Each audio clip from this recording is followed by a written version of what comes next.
Hello, and welcome back to Meryl's Mystic. I am Meryl, and I am a mystical relationship coach, and I empower witches, bitches, and dudes to complete themselves in order to have healthier soulmate relationships and more purpose-filled lives. And we are here today to talk about the upcoming Libra New Moon. So, the Libra New Moon will be happening on October 6th, Wednesday the 6th. And it will be at its darkest the morning of the 6th, early morning, like 4 a.m. Pacific time. And then it will be the new moon into the next day. So it's new for about 24 hours. I think that's how it works. And this new moon is going to be a great, I don't even know what to call it. I was going to say highlight, but it doesn't feel like a highlight. It's more of it's really kind of driving home this Libra season energy, which is all about our self-care and our self-love. And with it being during the new moon, it's important to do your self-care practices. I always say that new moons are a great time for self-care practices. Meditations, baths, journaling, self-reading, self-reflection, any sort of, self-care that makes you feel like you're recharging your batteries, because any sort of self-care practice is a ritual in itself, and any of those rituals matter, and it speaks to how you feel about yourself, which speaks to how you feel about your world, and it ripples out from there. It's a great way to show the universe and your spirit guides that what you're doing in dedication to yourself. So for the new moon, since new moons are really and full moons too are really about going deep, this level of self-care goes deeper than just the regular hashtag self-care practices. It goes into how are you functioning in your world that is caring for yourself or not? What are your boundaries like? What are your relationships like? What is your, what do you engage in daily? Is your job good for your mental health? And I know it's not easy always to quit certain jobs, but the first step to changing something is recognition and realizing where you're at and what possibly needs to be changed, so that then you can be open to the universe and your spirit guides delivering you things that will help you change that.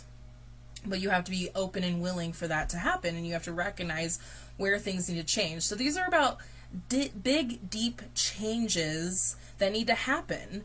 What relationships aren't serving you well?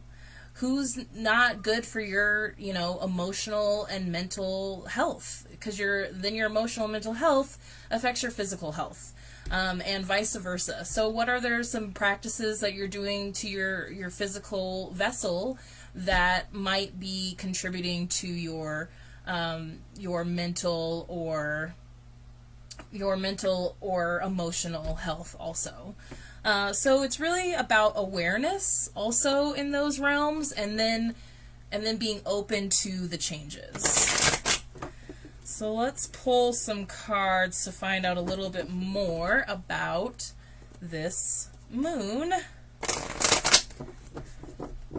So please be sure to follow. Please be sure to subscribe to Meryl's Mystic. You can join my mailing list. Just follow me, please, so that you are up on all the things. I try to, share any sort of significant energy changes and how we can implement those into our lives, so that we're always improving our lives, and because that's what we're here to do. So first, let's all take a deep breath together. If you're somewhere where you can, put both of your feet on the floor for some grounding. This is a good time to remember the grounding that we did in Virgo season. Put your hand on your heart if you'd like. Take a deep breath in your nose. And let it out your mouth. We are also experiencing Mercury retrograde in Libra, and that comes with many challenges and tests, and that will also stir up things, especially in your life and in your world, to show you where things need to change. So take another deep breath in your nose. Blow it all out.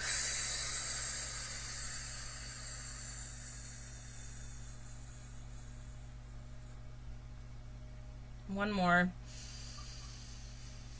Hold it at the top. And release verbally.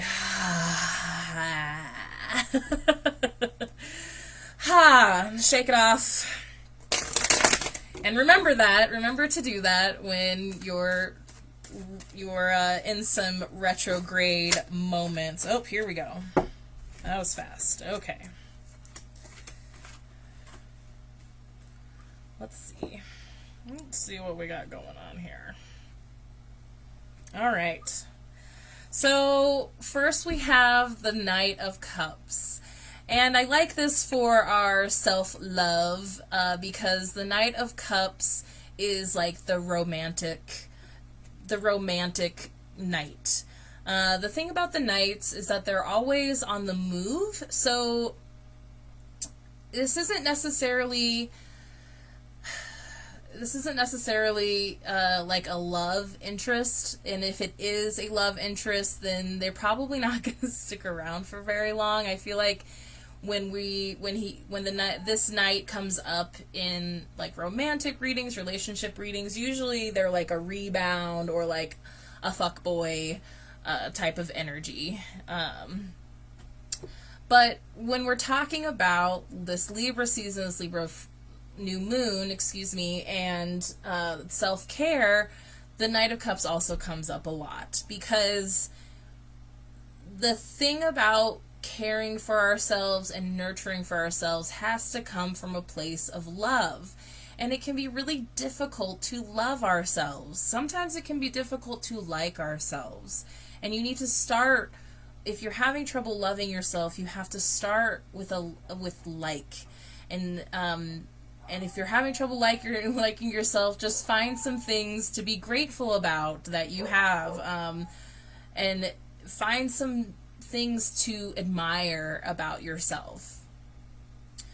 And the thing I keep hearing too during this time is the romancing of ourselves, is how to fall in love with yourself. And that is why there are these self-care practices that help make that dedication to falling in love with ourselves, to treating yourself the way you want somebody else to treat you. Because how are you going to know, when the right people come along, how are you going to know that they're treating you the right way if you're not even treating yourself the right way? So this very much is that energy, it feels like, of like taking yourself out on a date, buying yourself something nice. These are those practices we were talking about that is they appear on the surface level, but I really do believe that the more we do these things, the more we take this time for ourselves, the deeper it goes. The more you take time to just like be alone for a little while, take a bath. If you have a big family, you never get to watch what you want. Sometimes, like, just taking some time to yourself to watch something that you want can be a self-care practice. It's prioritizing how you feel about yourself. And because that ripples out to the people around you. It's so important, especially right now, to prioritize yourself and how you feel about yourself. Because after this is the the 8 of Swords in reverse. So this means a couple things. The first thing I kind of felt was resistance. So when hearing these, because it can be difficult to accept that you need to make this time for yourself. So if you're one of those people that it's really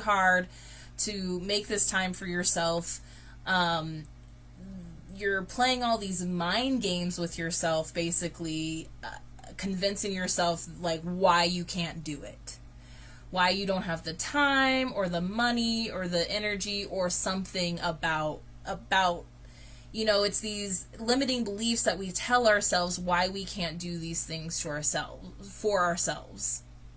And it's those thoughts, they just aren't truth. That's not real reality. That is you creating a self-fulfilling prophecy, or that is you projecting your fears onto yourself.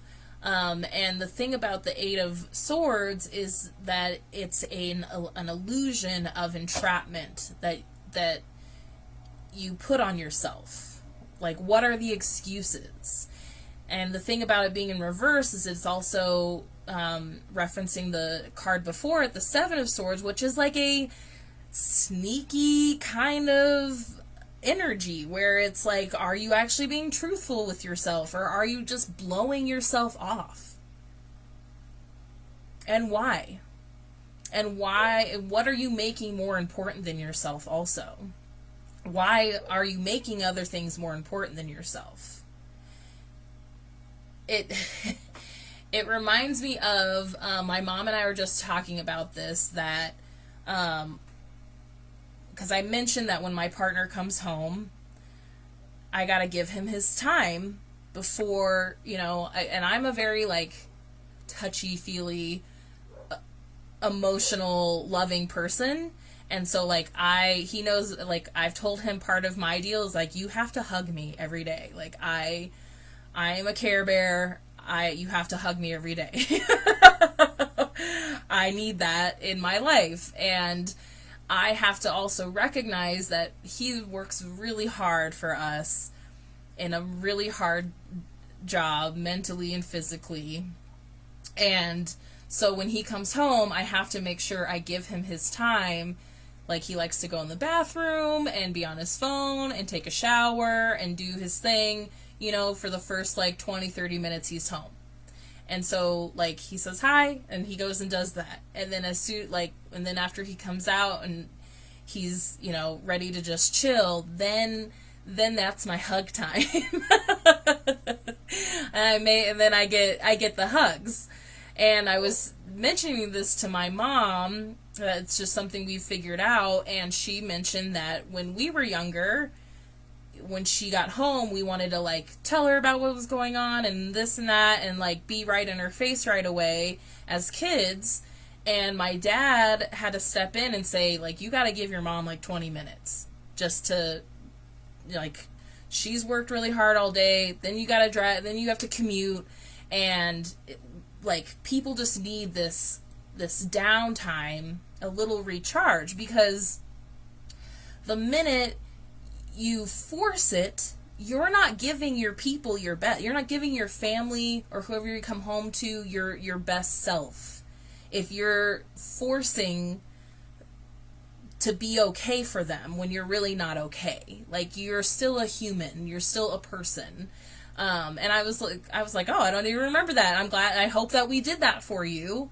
And I hope that worked, because it made me even remember in one of those rescue nanny reality shows that the rescue nanny was telling this family, the dad was coming home and the kids and the wife wanted him to do all these things right away, and he would just, like, he'd be there, but he'd be snappy and gruff and just, like, not very nice. And she's like, it's okay if you need a little time first to decompress after you get home. Because then you can give your best. Then you can be your best self for your people, for your family. And so there is something about, like, not forcing things also has been coming up with this energy. And I'm not surprised that the Magician in reverse comes up as I'm talking about this, because, again, you have all the tools, you have all the capability, you have all the magic, you have all the things that you need, So why aren't you using them? Why are you forcing your way through things that just don't feel that good to you? Could you adjust things to make it easier on yourself that would then make it easier on others? There is a part of this where, yes, it's all about like prioritizing yourself and self-care, but then there's another piece of it where you have to realize how that affects the people around you. Are you caring for yourself in the right way that then you can care for others? Like, why do we keep trying to care for each other with empty cups? We're not even filling our cups first. And then we're not giving our best. And then we're, you know, and I've done it. I've told people, especially my mother, hi Mom, that I can help her, and I think I can, and then I get there and I'm like, you know what, I don't know if I actually could do this. And then I'm not actually helpful because I'm in a bad mood. That doesn't help anybody, you know? Or we don't talk about our expectations or how we think it's going to go, and then we show up and it's just a mess, and it's like, well, now this isn't what I expected. And then the other person's like, well, what did you expect? Maybe we should have talked about like our parameters, our boundaries. Not surprised the Eight of Cups is coming up. Because once again, it's about walking away from things that are not serving you emotionally. People, practices, like patterns. What are you still implementing in your day-to-day that is making you not feel your best? And what do you keep doing that you're just like, oh, I have to do this? I mean, of course there are things that we have to do, but what are we pretending that we have to do that we don't actually have to do?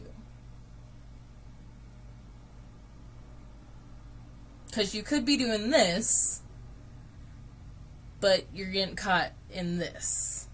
I'm trying to show Instagram too. Both eights. It's like getting really stuck in this place, but if you cut yourself free, you could just walk away. Are you being honest? And then the Knight of Wands popped out right at the end, which is interesting. It's like there's no real moving forward until this happens.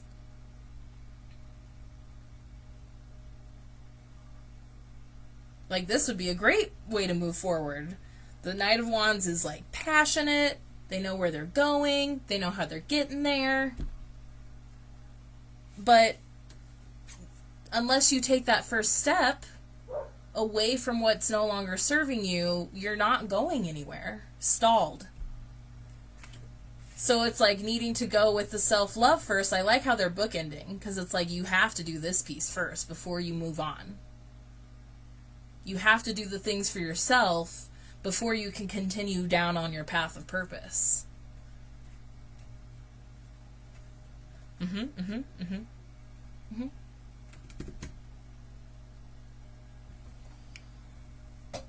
Let's pull a oracle card. But which one do we pull? Probably these, because they're my favorite. Mystical Shaman Oracle cards by Alberto Villoldo and Collette Baron-Reid. They just came out with a new deck. I think that it's called the Path of the Shaman. Because you are powerful and it is your life and you can do whatever you want. It's a choose your own adventure matrix, y'all.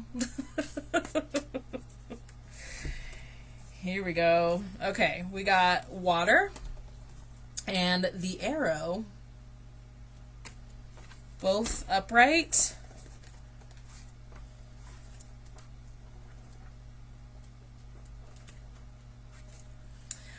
Water, the essence. Water symbolizes purification, regeneration, birth, revival, and cleansing. It signifies an evolutionary shift from former self to new self. Many myths around the world speak of a great flood and the new life that is revealed after a deluge. Water begins without boundaries. Then, as soon as form has separated itself from water, it comes under the laws of time and life, thus acquiring limitations. The invitation. When water arrives, you're invited to watch your emotions. And we had two cups come up. Know they are going to be changeable, and do not settle on a conclusion at this time, which is good for retrograde. If you feel joy, feel that fully. If you feel sad, allow sadness to move through you. Water invites you to see the ebb and flow of events, and trust you can ride the wave of opportunity when it arises. Natural flow is here. Go with it. Ooh, that one's so good for retrograde, especially when you feel like you are stuck. It's kind of just a wait and see. Go with the flow. The arrow, the essence. Receiving the symbol reminds you that when you are in alignment with your heart and soul, you are on target and will soon be hitting your mark. Be true to your calling, release attachments, and free yourself from the bondage of unbridled ambition. Now is revealed to be a moment of contact in which your intentions meets the material world. The arrow also symbolizes the need to set your creativity free. The invitation. When the arrow zings through the air, it is inviting you to pay attention and signifying that you are about to make your mark in some aspect of your life. It illuminates the moment of contact when you know that your desires and intentions have traveled on the wind and landed in the perfect place for your highest good. Trust that your job is to be relaxed yet focused. Keep your eye on the prize, yet releasing your intention with full expectation that it will land as it is supposed to. Don't worry about the how or the exact form. This is not a time to interfere with the manner in which the arrow flies. It will make its mark, and you will have cause to celebrate. Ooh, those are both perfect! And one's like in the beginning of this deck, and one's totally at the end. So and that's a big part of this Libra season too, is like, you are right where you're supposed to be. Trust how the cards fall. Sometimes you just have to let things fall. Sometimes things have to fall apart in order for the path to be cleared and for you to be able to rebuild the way that you want to, the way that you're envisioning. But we also have to remember why we're doing what we're doing. Remember that we have conscious choice. Your choices affect things. And then let go and trust that Spirit is helping you. Be open to how you're going to get there.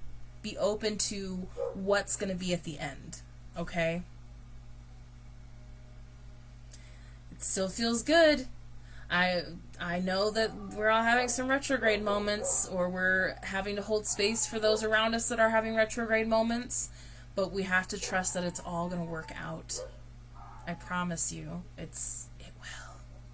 It's going to, okay? Cool. Thank you so much for being here.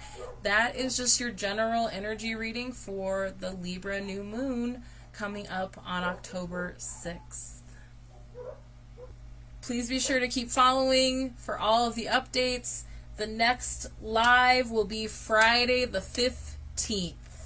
And we will see you then. Thank you so much for being here. I so appreciate you, and I love you. And I will see you next time. Bye.